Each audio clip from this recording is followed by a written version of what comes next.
గారిని మాట్లాడవలసిందిగా రిక్వెస్ట్ చేస్తూ ఉన్నాం. Good evening Narasaraopet people. And ముందుగా ఉగాది శుభాకాంక్షలు, రంజాన్ శుభాకాంక్షలు. అండ్ నేను డైరెక్టర్ అయినా కూడా ముందుగా ప్రేక్షకుడిగానే చూసుకుంటాను నేను ఇక్కడ ఉన్నానంతే, మీకు నాకు తేడా ఏం లేదు. ఎందుకంటే ఇదే థియేటర్లో మాస్క్ ఇలాగ గోలలు చేసి సినిమా చూసినోడే నందమూరి అభిమానులు కళ్యాణ్ గారిని ఎలా చూద్దామని ఎగ్జైట్ అవుతారో ఈ సినిమాలో అలా ఉంటారు.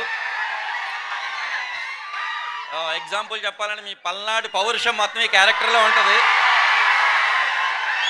అండ్ నాకు అది ఈ సినిమాని మీ ముందుకు తీసుకురావడానికి నాకు సహాయం చేసిన మొత్తం మా ప్రొడ్యూసర్ గారు అండ్ హీరో గారు, విజయశాంతి గారు, మ్యూజిక్ డైరెక్టర్ గారు అండ్ అందరికీ మా ఈ సాంగ్కి Ajaneesh Loknath and Raghu lyric writer and సింగర్స్కి కూడా నేను థ్యాంక్స్ తెలియజేసుకుంటున్నాను. Thank you very much guys. Thank you Pradeep garu, thank you so much అండి. ఇప్పుడు ఆదిత్య గారిని మాట్లాడవలసిందిగా రిక్వెస్ట్ చేస్తున్నాం.